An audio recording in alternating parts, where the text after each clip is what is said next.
We get a selfie? Good. Yeah.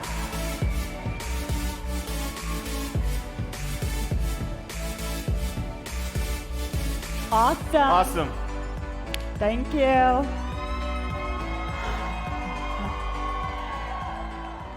Hello, everyone. What an absolute privilege to be here with you today. This morning is all about vision.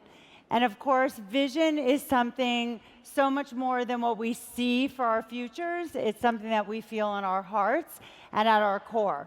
So I'd like to share with you the moment in time when I first discovered that Nu Skin was going to become part of my life vision. I'm going to take you back in time. It was March of 1988, and I was getting ready to graduate from college and doing all the things that seniors traditionally do. I was going to job fairs and taking job interviews, and quite frankly, wasn't really excited about any of the job opportunities. Definitely not the starting salaries, not the rigid 9 to 5, and definitely not the idea of working for someone else's dream. And I started to feel like I was being put into a box. And so one evening, my parents, who were top leaders in Nu Skin at the time, were heading to a meeting and invited me to come along. And the truth of the matter is, I had absolutely no interest in going to a meeting, but it was in Miami, and I kind of liked the idea of going and practicing my Spanish. And so I went and just said, it's Miami, you know, everything fun happens in Miami. But I will tell you that as I sat in the audience and I listened to all the different people share their stories and talk about how Nu Skin products had changed their life and how the business had impacted them, I became inspired. And I had that light bulb moment that I know all of you have had at one point, and it was the moment that really spoke to me. And I looked at it and I said, I could see myself doing this. I had always thought of myself as an entrepreneur, as a boss babe. That's my boss babe pose, by the way. As a boss babe long before the word existed.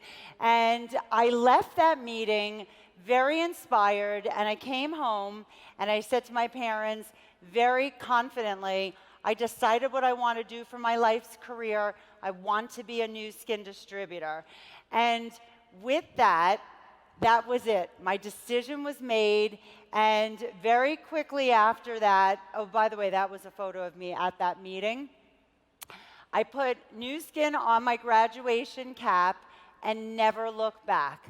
That's how clear my vision was. And then shortly after, there was a Nu Skin convention. I was 2 weeks old. There's a photo of me and Blake. Where's Blake? We've not aged a bit, right, Blake? Thanks to Nu Skin, of course. But how many people are here for your first convention? Let me just see. Okay, first of all, congratulations to all of you for believing in your dreams and committing to be here. Leaders are born at events. That is like something we have always heard and is so true. Leaders are born at events. This is your time. So I will admit, though, that at my first convention, I kind of looked around, and I had a little bit of a concern. It was a smaller event, smaller convention, and it appeared that there were a lot of businessmen in suits, so I wasn't feeling like I looked like everybody else. And because I was 22 years old at the time, everyone seemed very old in their 30s, 40s, and 50s. Which, of course, yeah, you can imagine how that makes me feel now that I'm in my 50s. But I was okay. But I did start to doubt myself. And I started to think to myself, is anyone going to take me seriously? As a young woman with no business experience, how is that going to be? Has anybody here ever doubted yourself, right? You think, I'm not young enough or old enough or smart enough or funny enough or influential enough, or I can't present, or we all have these doubts in our minds, I believe. I think it's just natural. The key, of course, is not to let our doubts override our desires, right? Our desires, our vision has to be stronger. And fortunately for me, it was. And after this convention, my parents asked me a question that really forced me to think about how I was going to turn my vision into reality. They said, "We're so excited that you're so excited, but who are you planning on talking to? Because all of our friends and family already know about the business." So I went back to something that I had learned at convention about focusing on your strengths, not your weaknesses. And I loved what was shared yesterday, which is even bigger than that, like double down on your strengths. And so I went back and kind of thought, well, I'm really good at connecting with people. I love people. I'm really good at making, small talk with strangers. And I'm really good at turning strangers into friends. So I'll just go out there and start talking to people, since talking is clearly what I do best. So with that, I developed my whole walking and talking. Now, I don't know how many of you have heard about my walking and talking. It's kind of what I did to initially build the business. I would go into New York City where there were unlimited amounts of people to talk to. And I would kind of put on a little business suit, and I would look for people who had a bit of a vibe, mostly just a positive energy, look friendly, kind of had that, you smile, they smile back, whatever. But I was looking for an energy, you can feel that. And I would walk up to strangers and say, "Excuse me, can I ask you a crazy question?" And for those that said yes, I would say, "Would you consider yourself to be an open-minded business person?" And again, if they said yes, I'd say, "Because I'm expanding a business in the area and I'm looking to connect with people, and I would love to introduce you to my amazing products and a way to supplement your income. Do you have a business card?" And I wonder sometimes, like if it was that I spoke really fast. I did that normally a lot faster, but I tried to slow it down for translations. But I would talk really fast, and people would feel my energy, and they would give me their business card. And then I would immediately call them the next day and follow up and kind of weed out the ones that were just curious from the ones that were really interested. But I did this with confidence and belief. And my belief, of course, came from the fact that I was passionate about our products. I believe so much in the company. And when you come to events like this, it helps you develop your belief and your confidence in yourself. And I learned very quickly that it wasn't so much what I said verbatim, because people always say, "What exactly did you say?" And I always say it's not so much what you say, but it's how you say it. And I would set goals for myself. And every single day I would say, "I'm not coming home until I spoke to 30 people," or whatever the number was. Like I always recommend to people, set a goal. How many people you're going to reach out to, how many people you're going to friend, how many phone calls you're going to make to schedule parties. However it is that you build the business, the goals are so important. And at the same time, there's a lot of rejection involved. So I was rejected a lot. In fact, I can stand up here and say, I am perhaps one of the most rejected people you have ever seen before, but that's okay, because along with all of the no's came a lot of yeses. And it's really all the numbers game. It's really just a part of the business. Not one leader in this room, presidential director, is going to say, "Yeah, everybody said yes to me." It just doesn't happen. And I became a blue diamond at the age of 24 and a team lead, or what we call a presidential director, today at 25. Thank you. Thank you. And I will say the ironic thing is that when I did this, when I would come to events like this, the amount of businessmen in suits, which was, of course, my stereotype for success at that young age, would come up to me and say, "Wow, it must be really great to do this business as a young woman." And I would laugh to myself and just think, you know what? We all do it, all of us. It's the grass is always greener on the other side. We always think someone else has the easier, and it's not. We all have strengths. We all have to find those strengths and truly just focus on them. So, one other major perk in my walking and talking is I met my husband while walking and talking. And let's just say he could not give me his card fast enough. Yes, that was a major, major perk. But I will tell you, for his sake, it has not always been so easy being married to a walker and talker. It definitely has its moments. I would always do all sorts of crazy things. So when we first got married and I would book us on flights, I would always book us in 2 separate seats so I could double up on the amount of people I could meet. And whenever we would get into taxis in New York City, and this is no joke, I would walk into the taxi, and whoever was getting out of the taxi, I would say, "Excuse me, do you believe in fate?" And they would just kind of look at me, and I'd say, "Because I'd like to believe with all the taxis that I could be getting into and you could be getting out of, that there's a reason we're meeting right now, and I happen to be expanding a business in the area," and I would go, blah, blah, and then say, "Do you have a business card? Or let's connect." Of course, today I just say, "You're on social media, and let's connect there." So, it is all around us. And I was laughing yesterday at the elevator pitch story because truly, every time we'd go to a hotel, I would always ask to stay on the highest floor, not truthfully so much because of the view. It was just so that I can meet that many more people in the elevator going down and going up, right? So develop a power line and learn it. I just heard Blake's power line.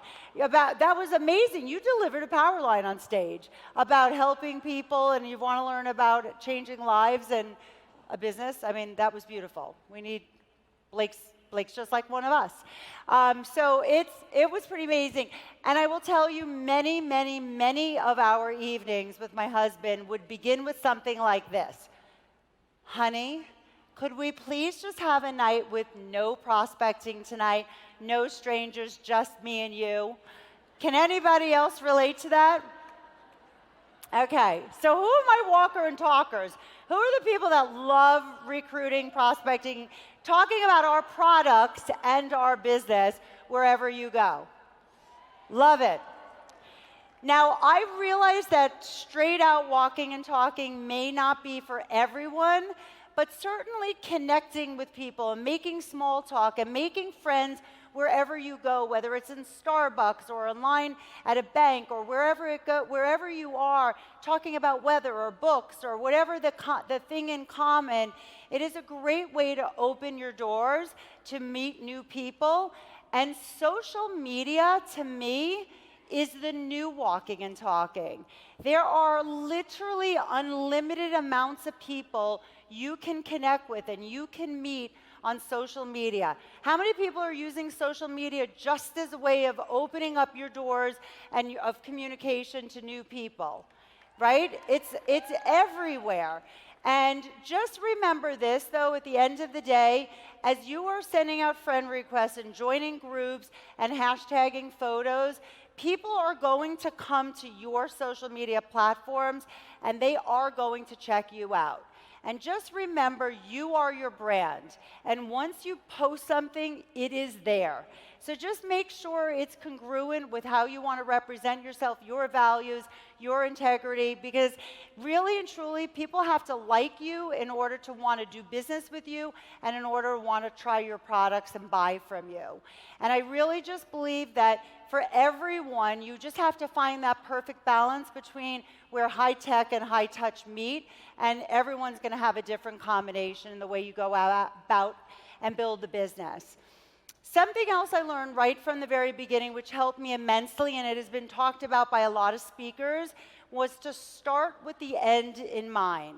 To really be clear on your vision and what it is that you want your life to be, right? To know your why and have that in your memory. Some people do it with vision boards, because when you go through the ups and downs and you get the rejection and a lot of the songs that Blake referenced, and that happens, right? You need to be really connected to your why in order to get past that. And for me, my vision from the very beginning was always very clear. I wanted to be a wife, a mom, and a businesswoman. And I never wanted to have to choose between the mom and the businesswoman part. I really wanted it all. And I found that thanks to the flexibility that Nu Skin offers, we really do have that opportunity. I was able to build this business and set up appointments to show people products and talk about my business in between carpooling and nap hours and scheduling these appointments in between games and recitals. And I left Monaco early because my son was being recognized in lacrosse, and it was so meaningful for me to be there. And my son Cameron surprised me and flew in at midnight. I'm so happy just because he wanted to support me. And my sisters came and my husband. It's like family is what drives me. And I knew that, and I always, how many of you, is family just your reason why you're doing this, right? It's everything. And it really is. So thanks to that message. So this is hard work, guys. This is a business, just like any other business, but it's a business that you do it on your terms, and you can go as fast or as slow as you want, but the flexibility is just something that is truly a gift. So people always ask me, how do I stay so motivated, and why am I so much in the trenches in the capacity that I am now, 31 years after joining Nu Skin? And honestly, it's not that difficult. When you love what you do, when you are passionate about what you do, it draws you in. You want to do it. And I have always felt that about Nu Skin, that it's just what I want to do. And I will say that Sandy's hashtag motivated by love really speaks to me. And I actually think it says it best. And it's when great things happen when we are focused on helping others. And knowing that I am able to play even just a small part in changing someone's life, in giving them, showing them the products and the vehicle, and knowing that I'm able to teach them the skills to teach others and pay it forward. And we talk a lot about legacy. Long after we're gone, the people that we have touched and helped with this business, and the people they have helped, and the teams and the customers and everything that grows, that's going to go on long after we are here. And it's so much more than just the impact in our lives and in those of our teams and our customers. Through the Force for Good and Nourish the Children initiative, we're change makers around the world. And I was able to really see this and experience it firsthand when my husband Mitchell and my daughter Jessica and I had the good fortune of going to Malawi and truly seeing the difference we are making. It is incredible, and yet there is so much more work that we can be doing. Can you imagine just like looking around in this room if every single person decided to become, and I love the new terminology, a friend, a Nourish the Children friend, or you went to the giving machines and more importantly incorporated that in every time you brought someone into the business, the impact that we could have around the world. Together, we are so much greater than the sum of our parts. I am truly so incredibly proud of the Nu Skin culture that we are all a part of. From our visionary management team that I am looking at right now, to all of our inspiring leaders, to everyone in the Nu Skin family, when like-minded, like-hearted people come together, anything is possible. Now let's keep making magic together and changing more lives around the world. Thank you.